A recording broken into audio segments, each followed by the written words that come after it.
अटल आयुष्मान योजना आप कह सकते हैं कि राजनीतिक तौर पर देखा जाए तो एक गेम चेंजर सरकार के लिए साबित हुआ है, लेकिन चूंकि आप अभी अभी जिक्र कर रहे थे माँ जो बच्चे को जन्म देती है तो आने जाने का आपने हिसाब किताब बताया, लेकिन अभी भी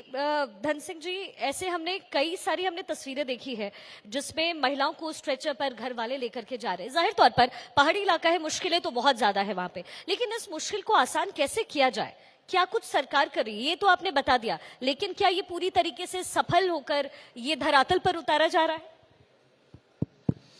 देखिए, हमारे प्रदेश में 15,500 राजस्व गांव हैं और 15,500 राजस्व गांव में से लगभग 13,500 गांव में हमने सड़क पहुंचा दी है। तो जहां जहां सड़कें चले गई हैं वहाँ हमारे पास 108 की सुविधा है, वो भी फ्री है।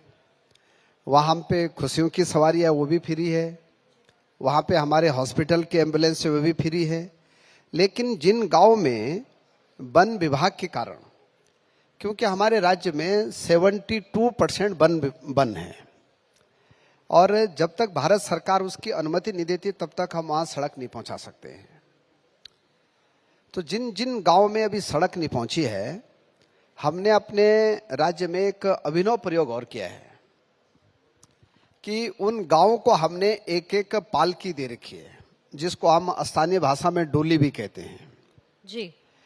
और जब भी किसी मरीज को कोई दिक्कत होती है या किसी गर्भवती महिला को हॉस्पिटल तक लाना होता है तो हमने अपने राज्य में 1500 गांव में एक एक पालकी फ्री में दे रखी है, डोली। और 1500 रुपये हम उस गांव के 4 नौजवानों को देते हैं कि वो मरीज को सड़क तक लाते हैं।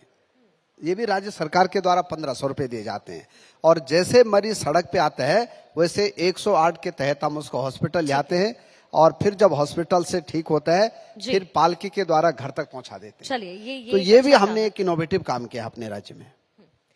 रावत जी, एमपी के बाद उत्तराखंड दूसरा ऐसा राज्य है जहां एमबीबीएस की पढ़ाई हिंदी माध्यम से होगी, हालांकि इस पर सियासत भी खूब हुई है, आप जानते हैं। तो ऐसे में आपकी क्या तैयारी है? देखिए, जब देश के प्रधानमंत्री जी ने ये आह्वान किया हम सबको कि मातृभाषा में भी पढ़ाई होनी चाहिए,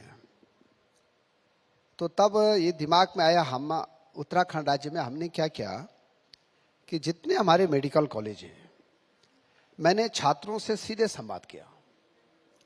और उनसे कहा कि भाई आप अगर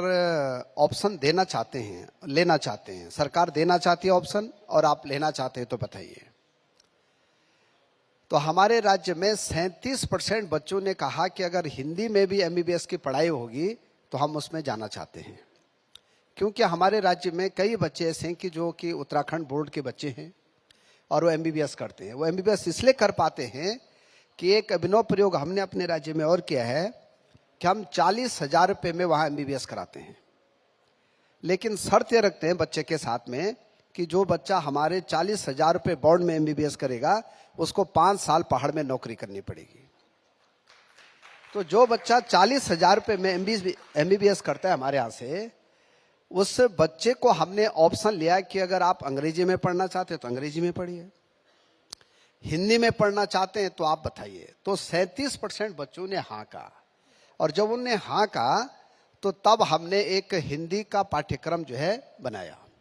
और इस साल से हम अपने राज्य में बच्चों को हिंदी में भी एमबीबीएस की पढ़ाई शुरू करा रहे हैं, जो कि मध्य प्रदेश के बाद अब उत्तराखंड राज्य भी हो गया है।